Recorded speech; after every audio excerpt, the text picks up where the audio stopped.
Armed with a workshop full of tools, guided by detailed research, these restoration crews are bringing a legend back to life. This is the German-built Panzerkampfwagen 5, the Panther. One of the most feared tanks of the Second World War.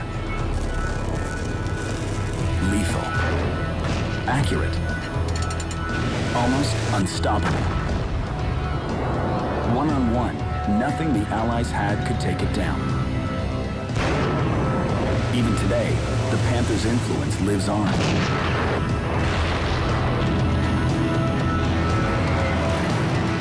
And now, the original tanks are so rare, they're being hunted all over the world to be rescued from oblivion.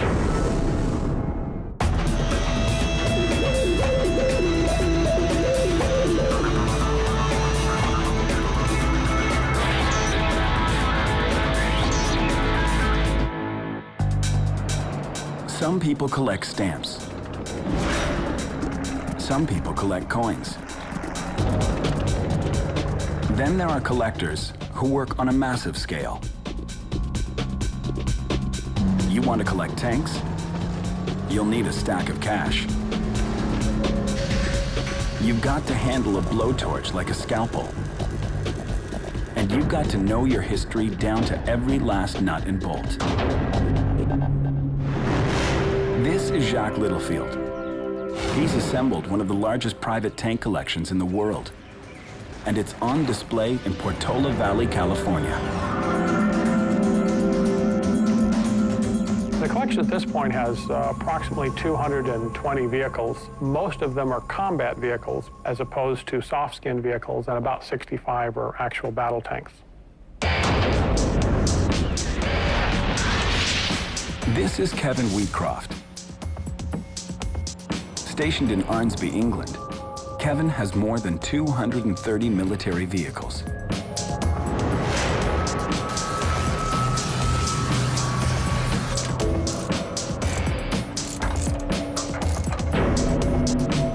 Last year, it hit me and I realized that between 2 and 4 years for a restoration, I'm not going to live long enough to restore everything that I own. That's impossible.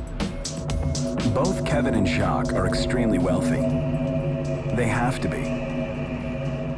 A single restoration can cost millions. You need a fully loaded workshop and a team of experts who can create new parts, find old ones, and know how to put it all back together. For serious collectors, there's always a holy grail.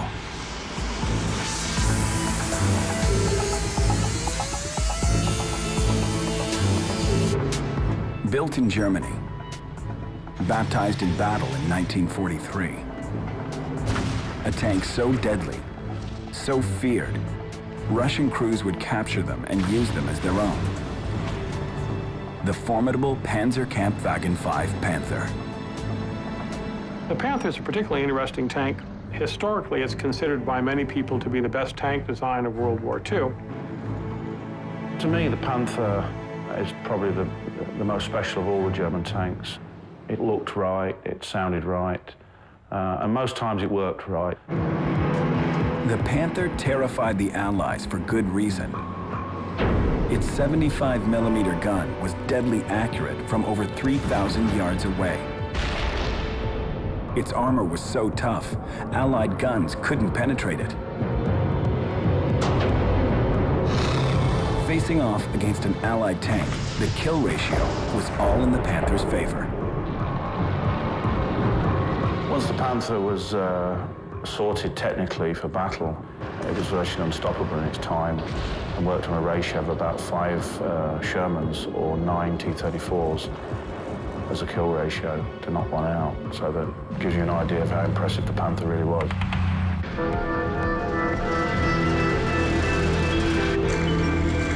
Today, a functioning Panther tank is one of the rarest machines in the world. Both Jacques and Kevin have spent years slowly bringing their Panthers back to life. The Panther Owners Club is a very, very unique club. There's only 4 or 5 of us in the world. I found out the hard way, once you start, it's a very, very expensive road. And once you part way down it, there's really no turning back. I think we always kind of look at each other and wonder, are we both out of our minds or what? If you want to assemble a tank, first you need to assemble the right crew. Jacques has brought together some of the best in the world. Greg Taylor is the Panther's project manager. Well, I've had an interest in military vehicles since I was a kid. In fact, I had a World War II Dodge weapons carrier that I drove to high school. Dave Marion started here when he was still in high school. He's a wizard with a blowtorch or a laptop. One of my responsibilities is to help figure out how to rebuild or replace or create the pieces that were missing or damaged on the vehicle. So I will take the original pieces that are damaged and measure them and dimension them and figure out how to rebuild them. Keith Bowles can fix just about anything, with or without the manual. We have approximately 400 years worth of work here, so I hope I stay long enough to make it. During the Second World War, Germany only produced about 6,000 Panthers. Tiny numbers compared to the 50,000 Sherman tanks cranked out by the US. After the war, most Panthers became scrap metal. So even finding a Panther today is next to impossible. Jacques' Panther quest began thousands of miles from his home and stretches back to a tough, grim war. Poland, January 1945. German and Soviet forces were locked in a death struggle.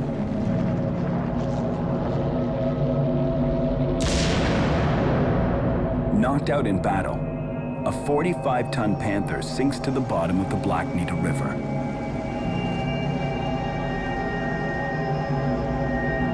The sunken treasure remains there for over 40 years, waiting for a second chance. And this Panther is lucky enough to get it.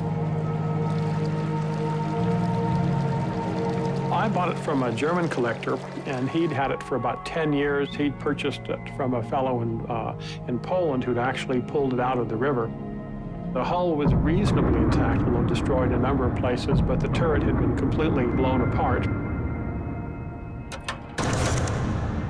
When the Panther was first delivered, it was about the sorriest condition of any vehicle we'd ever had delivered here. I thought it was unrestorable, and if we did restore it, it'd take at least 10 years. Everything that you looked at was either cracked, rusted really heavily, all the hydraulic tubing was bent and rusted and damaged. It was almost like a dream. You know, we're really going to do this because it's going to commit the shop to many years of work. When I went over to Jacques to get some sort of reassurance from him, he said, well, basically, this is probably the most challenging project we'll ever have.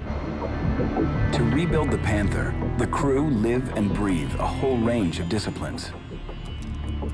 It's working with metal, it's working with wood, it's working with electricity, it's working with hydraulics. And then on top of that, to try to do it historically, so you're researching the paints and the materials like that, that adds a certain amount of complexity to it as well.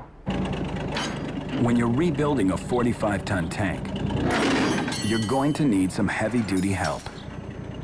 You'll notice in the shop we have a 15-ton overhead crane, and we have hydraulic cylinders that go up to 50, 60, and 100 tons to pull things apart.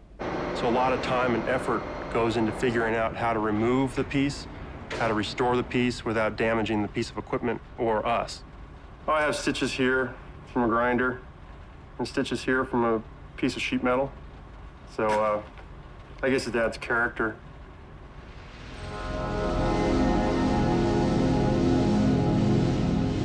The team is not only putting together a tank. As they scrape off the paint, untangle the electrical systems, and open up sealed compartments, they're also unraveling a mystery. How did this tank end up at the bottom of the Black Nita River? Was it hit by another tank? Or by a Soviet rocket? Did the engine die in the heat of battle? Did sabotage take down the mighty machine? Jacques' team will have to salvage every possible clue to uncover the mysterious death of their Panther.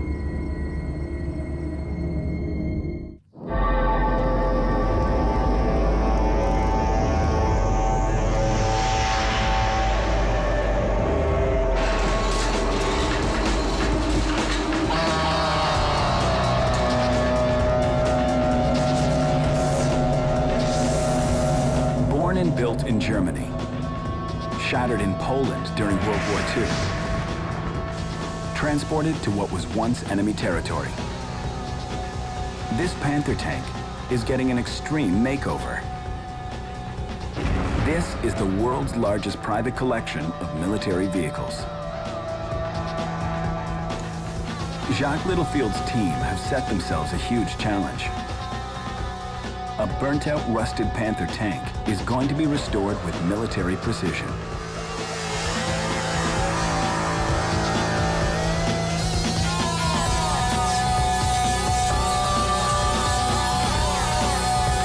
We try and keep the same welding process that was used originally. If they used arc welding originally, we put the pieces back together with arc welding. And we use the same type of rods, the same process, and we try and make everything look the same.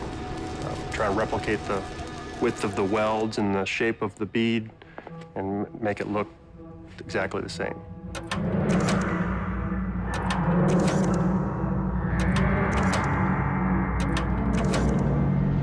In preparation for surgery, the tank is stripped down and examined from top to bottom.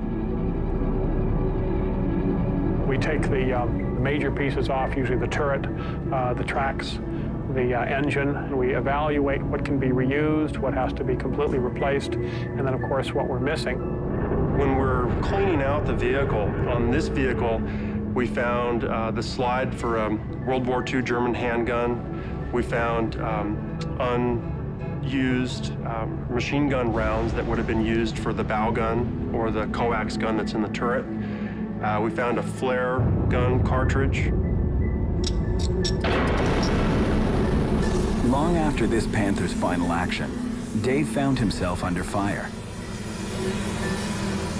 We had vacuumed out the interior of the vehicle fairly extensively, and I was using a large rosebud torch to heat a suspension component up in the front corner. And I put the torch down in this area where there was still a machine gun round. And the thing went off, and my ears were ringing, and I thought I'd been shot. I checked for puncture wounds, and it was pretty scary because I didn't know it was there, but obviously I found it with the torch. Yeah, and I hear this bang, and it was really loud, and I yelled over, "Are you all right, Dave?" And he didn't say anything at first, and then, "Yeah, I'm okay," Everybody in the shop heard it, rushed to the scene. "Are you okay?"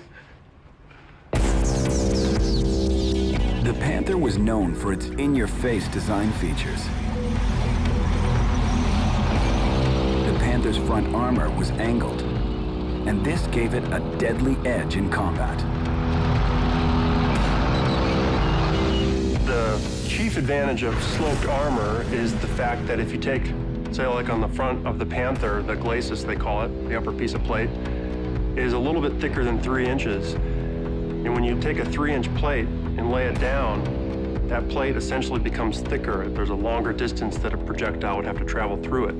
And you also have a deflection factor, where a projectile that may hit that angled plate may just deflect right over the vehicle.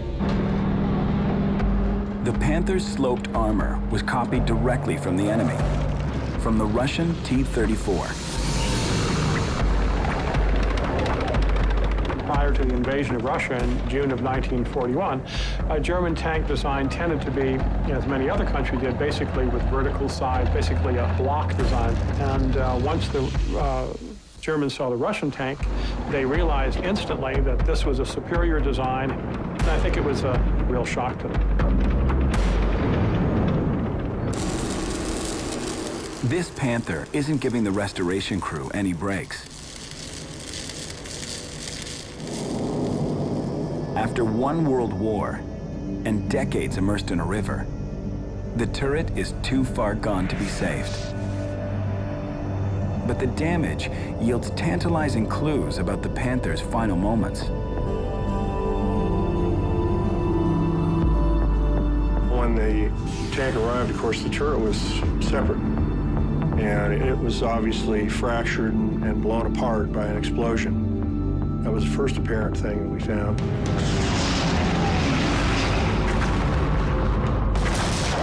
The entire top plate, armor plate, was warped real heavily, we think, from the explosion. And then we had a piece of armor on the left side that is about 5/8 thick that was completely shattered. So the Panther took a savage hit, strong enough to shatter heavy armor plate and push back the tank's firewall with the engine attached. Where did that explosion come from? Another tank? A mine? A rocket at close range? As the crew rebuilds their Panther, it's possible all the answers they're seeking could remain submerged forever beneath the surface of the Black Needle River.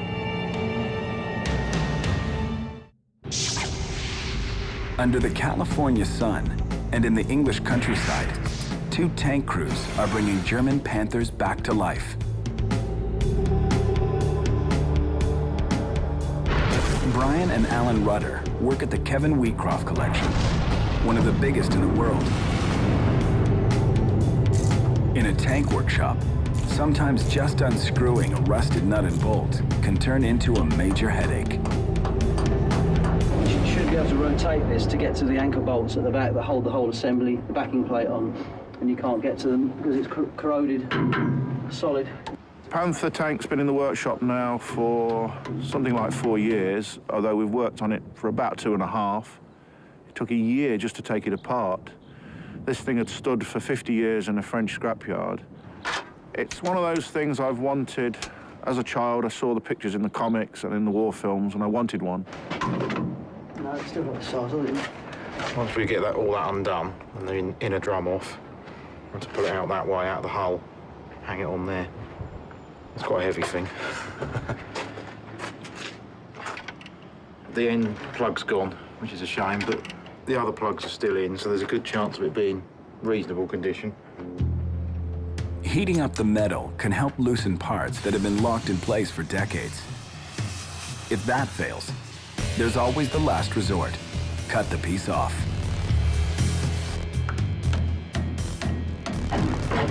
We don't like cutting stuff, it's the last resort. You persevere for so long and then in the end it's just not feasible. You have to give up. Admit defeat. I'll get the forklift and move it straight out. We're doing a hand rolling it out. Like that. That there is attached to the mechanism here. There's a circlip that goes on there. You're supposed to take the circlip off through one of those windows, and when you pull this whole assembly off, that's supposed to slide off of here, but that's just corroded solid. I was warming it, prying it, but so in the end, last resort. It's been a lot of heartache, but great fun. It's a mixture of sort of archaeology, mechanics, and just the joy of seeing something come back to life again. In combat, the Panther was feared for many reasons. Ferociously accurate, the Panther's gun is considered by many to be the best of the Second World War. This gun fired 75mm rounds and could take out enemy tanks at 3,000 yards. If an American Sherman ever came face to face with the Panther, it was no contest. At the shop here, we have a lot of tours come through, and we have tankers that were in World War II that come up and tell some of the horror stories about being in a Sherman tank, getting shot at. Some of them come up and just look at the Panther now and they just tremble looking at that gun because they're still scared of it. The Panther's barrel was more than twice as long as the Sherman's, and this gave it a much higher muzzle velocity. That was the primary advantage the gun had. It had a velocity in excess of 3,000 feet per second, depending on the kind of ammunition using. At the time, the Sherman tank was on the order of 2,000 feet per second. The velocity, which will determine both your accuracy and how much armor you can go through, how much energy you can deliver to the target. The Sherman tank had a similar sized gun, but a lower velocity weapon. And the Sherman didn't have the ability to penetrate any part of the Panther, but the Panther gun had the ability to penetrate basically any section of the Sherman because of the higher velocity of the main gun. It was a one shot, one kill kind of an affair, you know, a Panther versus a Sherman. One of the toughest challenges for the crew is the Panther's turret. It's one of the most complex pieces on the most complex tank of its day. This turret is so badly shattered and it has had so many shoddy repair attempts that we determined that it would just be better to start over with new material. Somebody's attempted to weld these cracks up with the wrong welding rod, which you can see it then cracked again. If it was less damage, we would attempt to repair the original pieces, but this was so far gone that we determined that we would just reuse the mantlet casting and the casting for the ventilator and basically start over from scratch. While the crew rebuilds their Panther, a mystery hangs over them. How did their Panther end up at the bottom of a river in Poland? The tank isn't talking, but it has left behind a kind of fingerprint.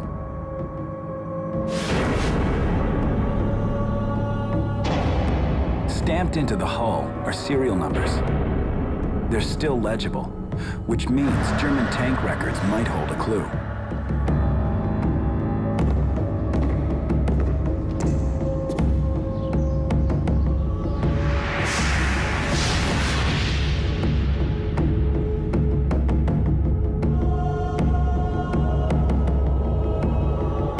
Military archives show Jacques' Panther was originally issued to the 16th Panzer Regiment in July 1944. 6 months later, the regiment was decimated on the Russian front. The records don't reveal how the Panther went down to defeat, but they do lead us to the Panther's original base in Bergen.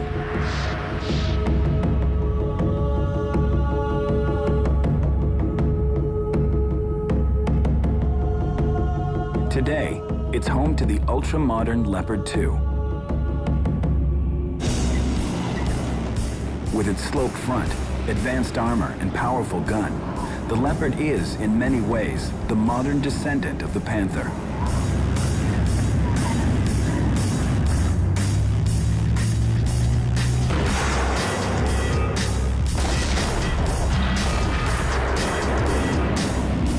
The Leopard's gun is made by the same company that built the Panther's gun.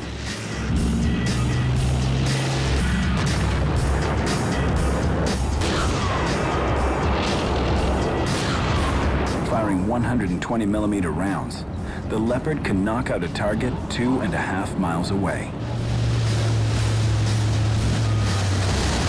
Ich glaube, dass der Kampfpanzer Leopard 2 zu Recht zu den besten Kampfpanzern der Welt gezählt wird, da vor allem der Mix zwischen Schutz, also der Panzerung, der Beweglichkeit, also der Mobilität insgesamt gesehen und der Feuerkraft einfach einzigartig ist.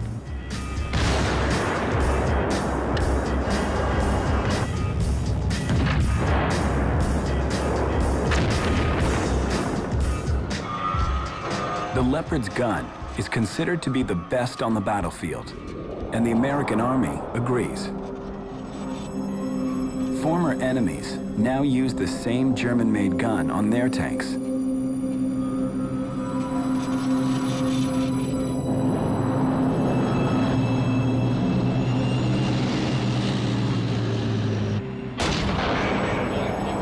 Modern tank crews take for granted that they can fire accurately on the move. The Panther could fire while in motion, but it probably wouldn't be able to hit its target. During the Second World War, American engineers tried to achieve gun stabilization with electric gyroscopes mounted in the turret. The German approach was completely different. They tried to stabilize the entire tank with a highly complex torsion bar suspension. This created 20 inches of suspension travel. In other words, a very smooth ride that was years ahead of its time.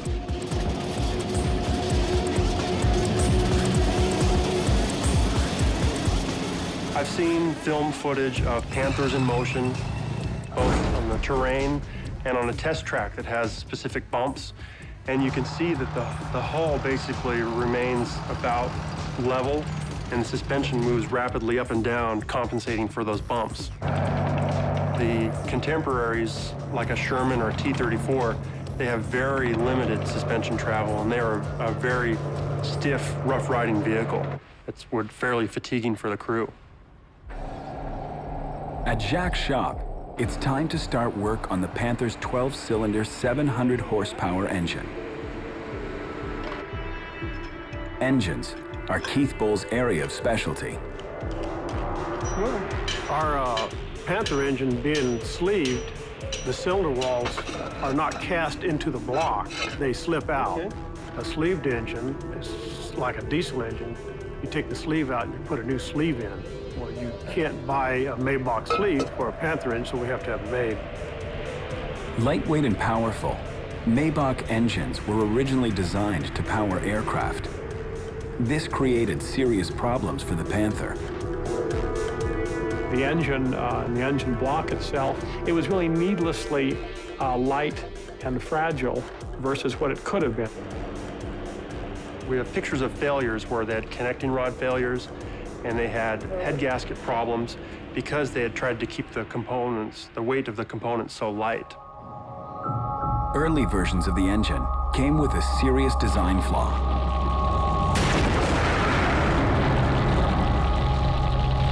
The Panthers were always gasoline powered, and whenever you have gasoline, if the engine isn't tuned properly, if the ignition timing isn't right, it's possible to get what they call a stack fire, or to spit through the carburetor. And the problem with gasoline is that it's also very explosive in confined areas, and that fire can very quickly move into the crew compartment.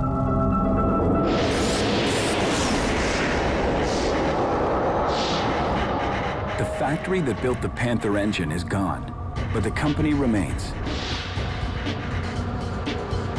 Today, MTU builds state-of-the-art engines for the German Army's Leopard 2 tanks. The Leopards thrive on MTU's 1,500 horsepower engines.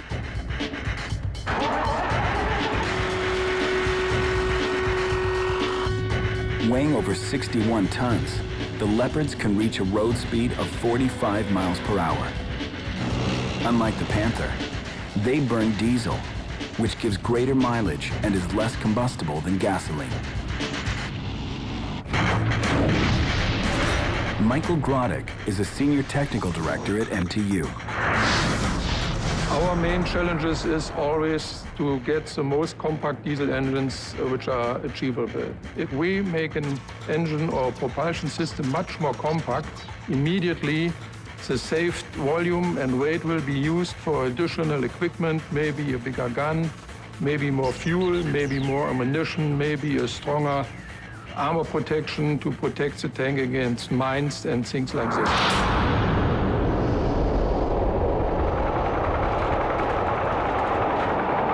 Unlike their modern counterparts, the Panthers burned gasoline, a highly flammable fuel and a deadly factor in a confined space. Could a fire have taken out Jacques Littlefield's Panther?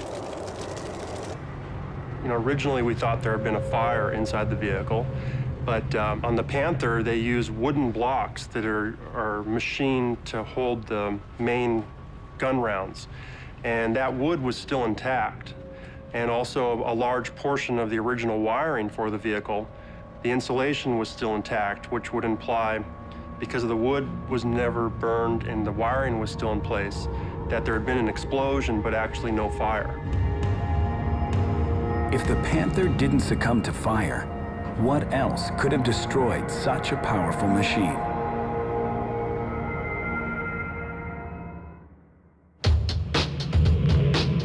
Jacques Littlefield's crew in California is bringing a demolished Panther tank back to life. They've spent over 3 years on this project.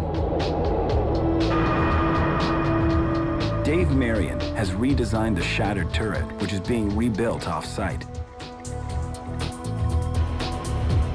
When completed, the refurbished turret will fit into the turret ring. Turned out pretty good. That looks pretty centered? Yeah. Fortunately, we were able to find one in France that a collector had that was, I don't know if it was brand new, but it was in very good shape. And the one that, of course, that we'd had was both damaged and very badly rusted. And while you can always rebuild something like that, that would have been quite expensive to do.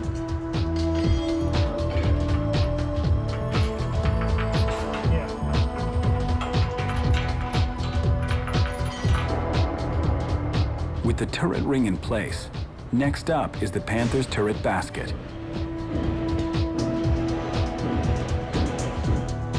Greg Taylor has been rebuilding the crew seats.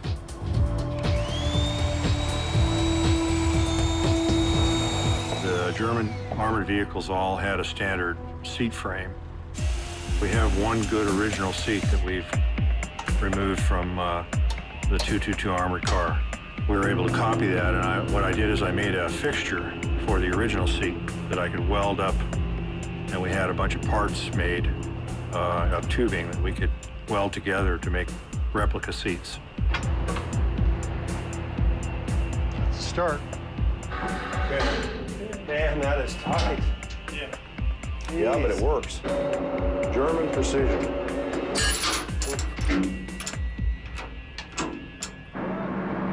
Advanced armor, a powerful gun, and unmatched suspension all made the Panther a masterpiece of war.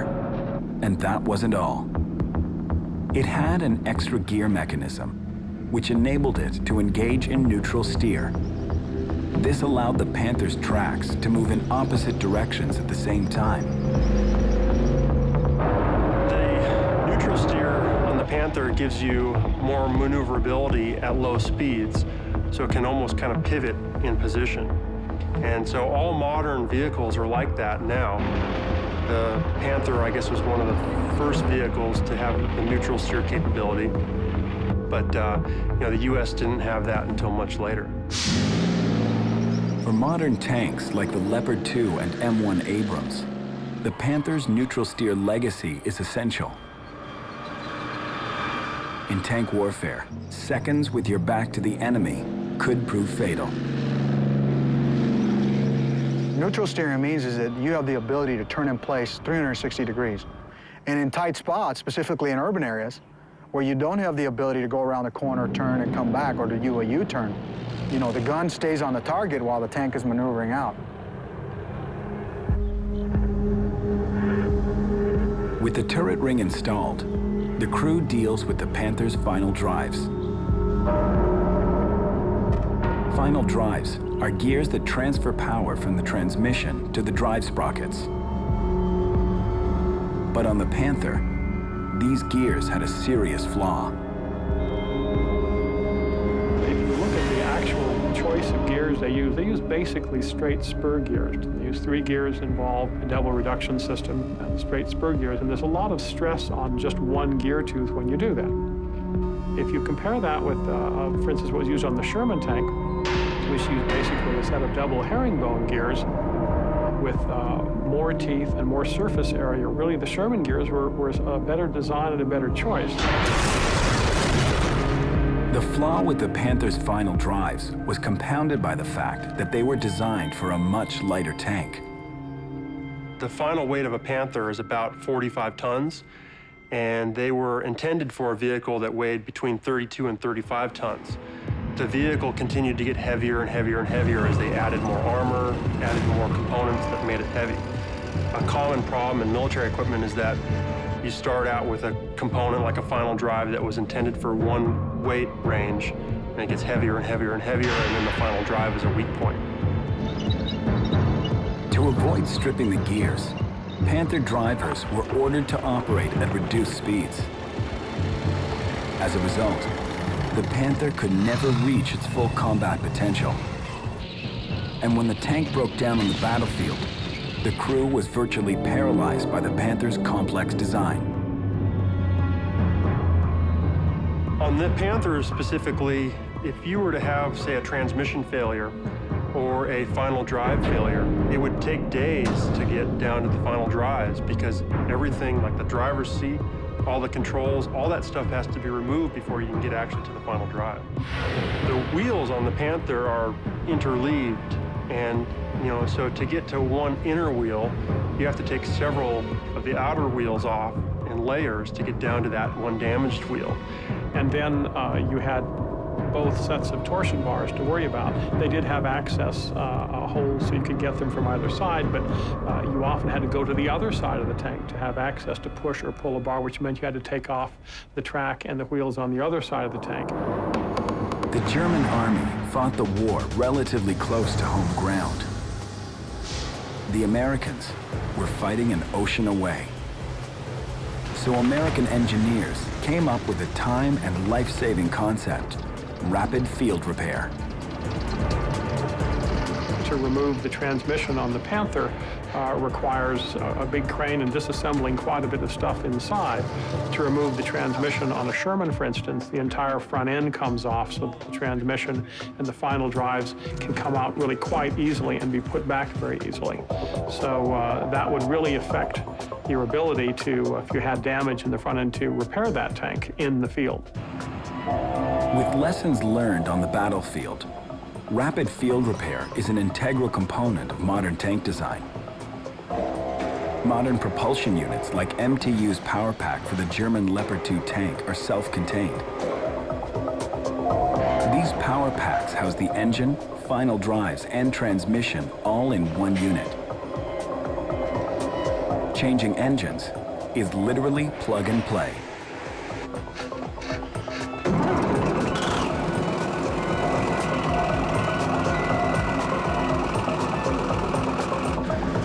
Each day, the crew gets the Panther a little more functional. But they're still no closer to finding out what destroyed their tank over 60 years ago. They know some kind of explosion was involved. Was it sabotage? As the war progressed, German production relied more and more on forced labor. Millions of prisoners were forced to work in German factories. Some would protest through acts of sabotage. During their Panther restoration, Alan and Brian grapple with the final drives. But something doesn't make sense. The bolts are loose. They've not been tightened up. All the bolts are loose on that cover. Whoever did it didn't do a very good job. We found all sorts of things, from cigarette butts pushed into oil galleys, holes drilled into oil galleys to lose oil pressure, brake components manufactured in the wrong fashion so that they weren't as useful as they should have been. All manner of things just to slow the war machine up. Were the final drives on Jack's Panther damaged in an act of sabotage? I've heard stories and even talked to people who had worked in these factories who talked about, knocking off a gear tooth and then kind of gluing it back on. We haven't seen anything like that I can point to. Sabotage is ruled out, but that just raises more questions. In the final months of the war on the bleak Russian front, something, somehow, took down this Panther.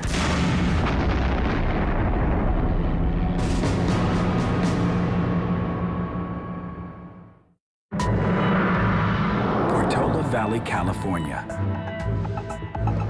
Jacques Littlefield's restoration crew is fitting their Panther tank with a new turret. Even without the gun, the massive turret still weighs over 15,000 pounds. There's no margin for error. It all lifted up. There's very small clearances between the bottom of the turret and the top of the deck. As the turret turns, it can interfere with the driver's hatches or the engine hatches. And you're talking, you know, 1/3 of an inch in some cases. So you had to get everything right. And of course, if the turret doesn't turn exactly around, the basket that's hanging underneath it will be ob-round and it won't track properly either. They've been waiting 3 months for this day. The fit has to be perfect. Watch your head. Yeah. I'll get it center, front to back, and then I'll move it over to the left. No. Boss is on the gearbox. Okay, come down a little bit.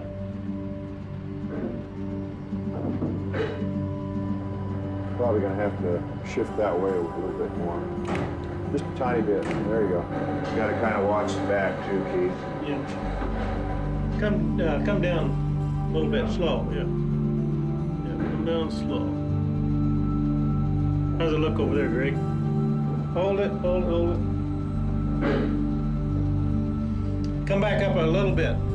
Up. It's hitting on the back corner here, Keith. Yeah, it needs to go forward. Forward, Okay. yeah. Did that go down that time? How's it look over there? I think you're down. I think it's down. Yeah, I think so. Okay. Looks good from here. Okay. I'm turning. It turns.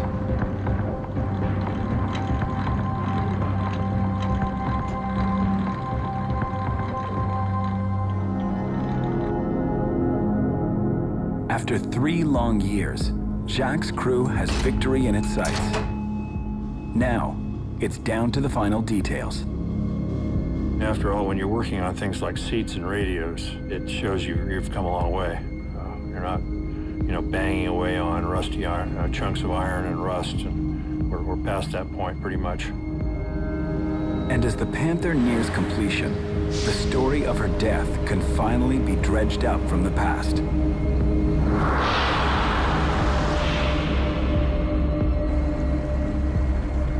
The Black Nita River flows past the Polish village of Bielecki Mills.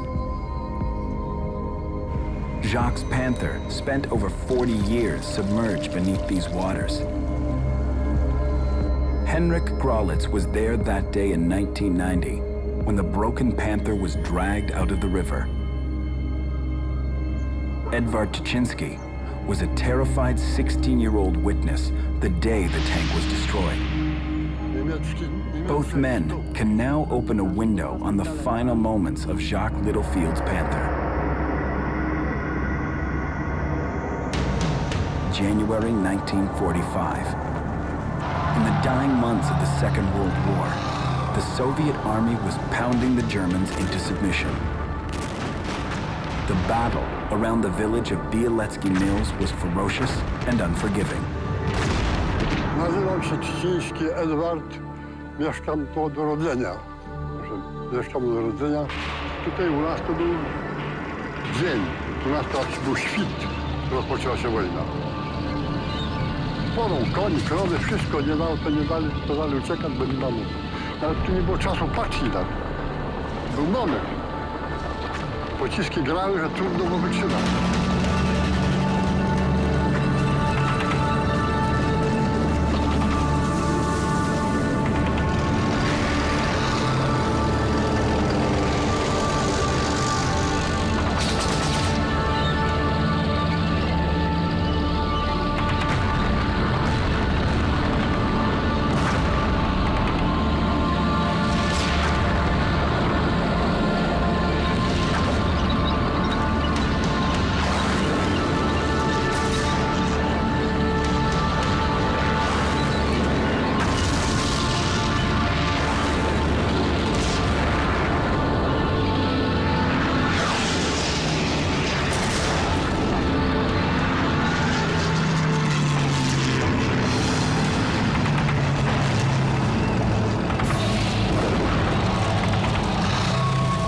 Under fire from fighter bombers, the Panther tries to escape across the frozen river.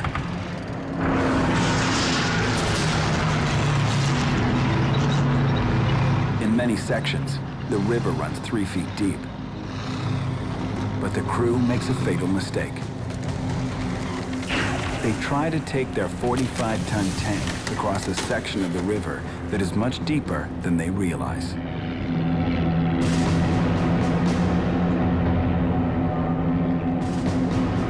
Niestety nie udało się, lód pod tą Panterą załamał się i osiadła na dnie. Dość mocno Niemcy mieli pecha. W tym miejscu rzeka ma prawie 3 metry głębokości i czołg osiadł. Trapped and soon to be overwhelmed by the enemy, the Panther's crew followed standard military procedure.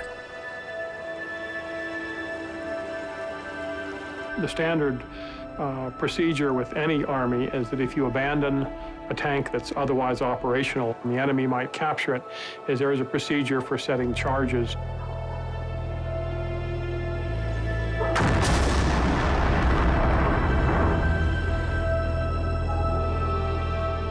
The source of the mysterious explosion that destroyed the turret is finally known. There was a charge set in the turret because the turret was completely blown apart. I suspect from looking at the way the rust and the other damage patterns are that perhaps it sank down as far as the top of the hull, so that when the explosion went off, it blew the turret apart, but did not do lots of other damage, even to some of the thinner pieces of sheet metal inside. Od dawna chodziły legendy o leżących czołgach w rzekach Kielecczyzny, czy też w bagnach Kielecczyzny. Miejsce, które jest za nami, również znane było z tego, że był tutaj zatopiony czołg niemiecki. Czołg ten został po ofensywie 1945 roku. Kilka z tych czołgów, które stały w Czarnej Nidzie, a tak się nazywa rzeka, która jest za nami, zostało przez polskie wojsko po wojnie zabranych stąd i rozebranych, pociętych na złom. Ten czołg został się, było za ciężko go wyciągnąć i dlatego został aż do lat 90. The mystery of the Littlefield Panther has been solved, but completing this mechanical puzzle requires cooperation. Jacques Littlefield and Dave Marion have crossed the Atlantic to meet up with Kevin Wheatcroft and Alan and Brian Rudder. Both crews have spent years restoring their Panthers. And throughout the journey, they have helped each other get closer to fulfilling their dream. Jacques Littlefield is obviously a renowned collector. He's a great guy to get along with. He's very helpful. He's very free with information. We've shared a lot of parts and a lot of knowledge between his mechanics and our mechanics. It's really worked out very, very nicely. It saves us a lot of time and effort. And because his mechanics were the farthest ahead, they were the ones we would call when we had a problem. How did you take this apart? How did you take that apart? What did you do for this? And of course, they had all the answers. With both teams helping each other, completion of the Panthers is within range. Jacques' crew is almost ready to celebrate. When I get this engine put back together and we first fire it up and it runs great, it starts instantly, it's going to be a day to party. Well, I'll tell you what, if there's any alcohol around, I'll probably have a drink that day. Be pretty special, I think. Probably cry. Anything else after this would be kind of like child's play, I think. You're taking a complicated vehicle anyway and trying to just make something out of nothing, basically. The Panther. Born in Germany, destroyed in Poland, now reincarnated in California. For die-hard collectors in peacetime, a restored Panther is a dream come true. But once upon a war, coming face to face with this tank was a nightmare you'd never forget.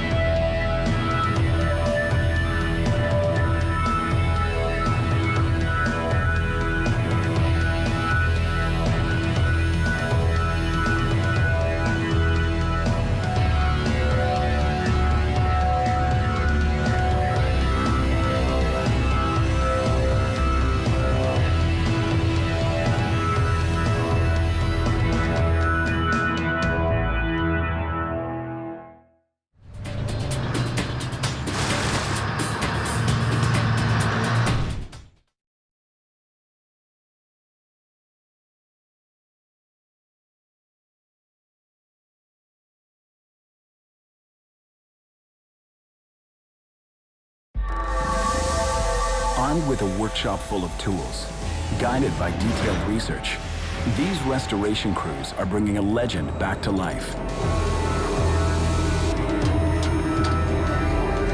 This is the German-built Panzerkampfwagen 5, the Panther. One of the most feared tanks of the Second World War. Lethal, accurate, almost unstoppable. One-on-one, nothing the Allies had could take it down. Even today, the Panther's influence lives on.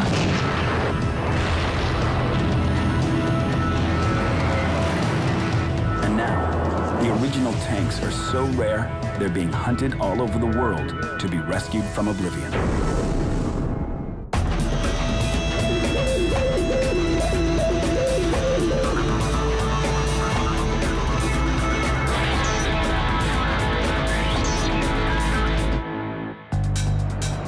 Some people collect stamps. Some people collect coins. Then there are collectors who work on a massive scale. You want to collect tanks? You'll need a stack of cash. You've got to handle a blowtorch like a scalpel. And you've got to know your history down to every last nut and bolt. This is Jacques Littlefield. He's assembled one of the largest private tank collections in the world, and it's on display in Portola Valley, California. The collection at this point has approximately 220 vehicles. Most of them are combat vehicles as opposed to soft-skinned vehicles, and about 65 are actual battle tanks. This is Kevin Wheatcroft. Stationed in Arnsby, England, Kevin has more than 230 military vehicles.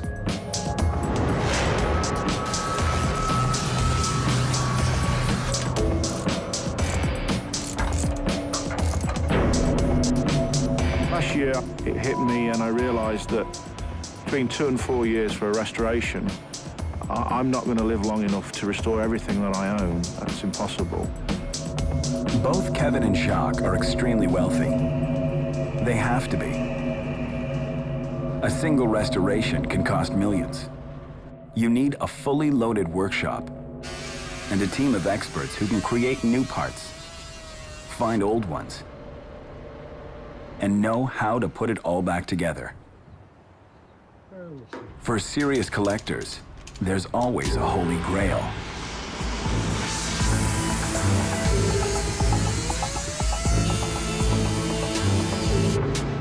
Built in Germany, baptized in battle in 1943. A tank so deadly, so feared, Russian crews would capture them and... Jacques' Panther quest began thousands of miles from his home and stretches back to a tough, grim war. Poland, January 1945. German and Soviet forces were locked in a death struggle.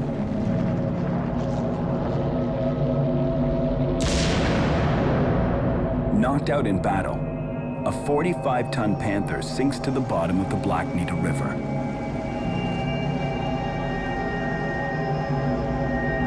The sunken treasure remains there for over 40 years, waiting for a second chance. And this Panther is lucky enough to get it. I bought it from a German collector, and he'd had it for about 10 years. He'd purchased it from a fellow in Poland who'd actually pulled it out of the river. The hull was reasonably intact, although destroyed in a number of places, but the turret had been completely blown apart. When the Panther was first delivered, it was about the sorriest condition of any vehicle we'd ever had delivered here. I thought it was unrestorable, and if we did restore it, it'd take at least 10 years.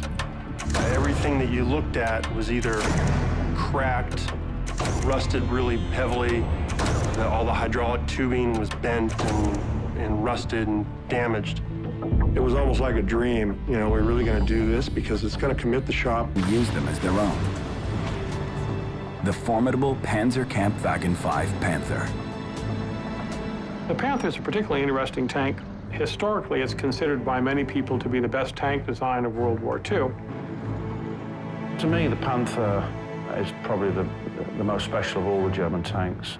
It looked right, it sounded right, and most times it worked right. The Panther terrified the Allies for good reason. Its 75mm gun was deadly accurate from over 3,000 yards away. Its armor was so tough, Allied guns couldn't penetrate it. Facing off against an Allied tank, the kill ratio was all in the Panther's favor. Once the Panther was sorted technically for battle, it was virtually unstoppable in its time and worked on a ratio of about 5 Shermans or 9 T-34s as a kill ratio to knock one out. So that gives you an idea of how impressive the Panther really was.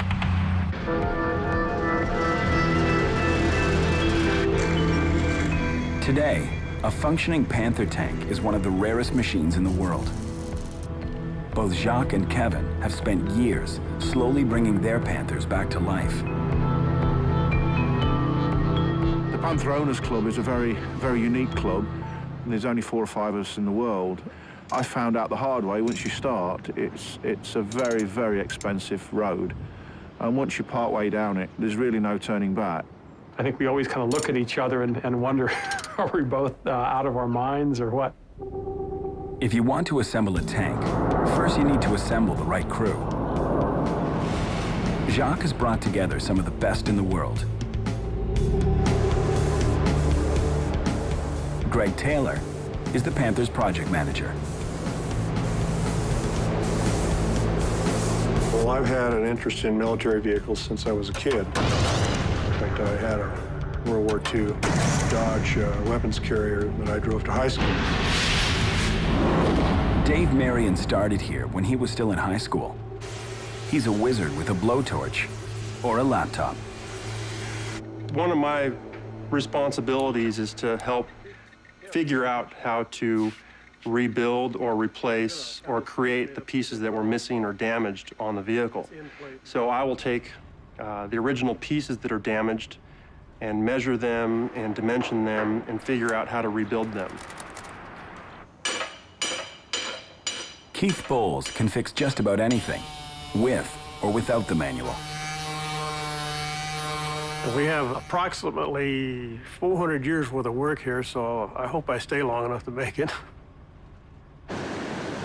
During the Second World War, Germany only produced about 6,000 Panthers. Tiny numbers compared to the 50,000 Sherman tanks cranked out by the US. After the war, most Panthers became scrap metal. So even finding a Panther today is next to impossible.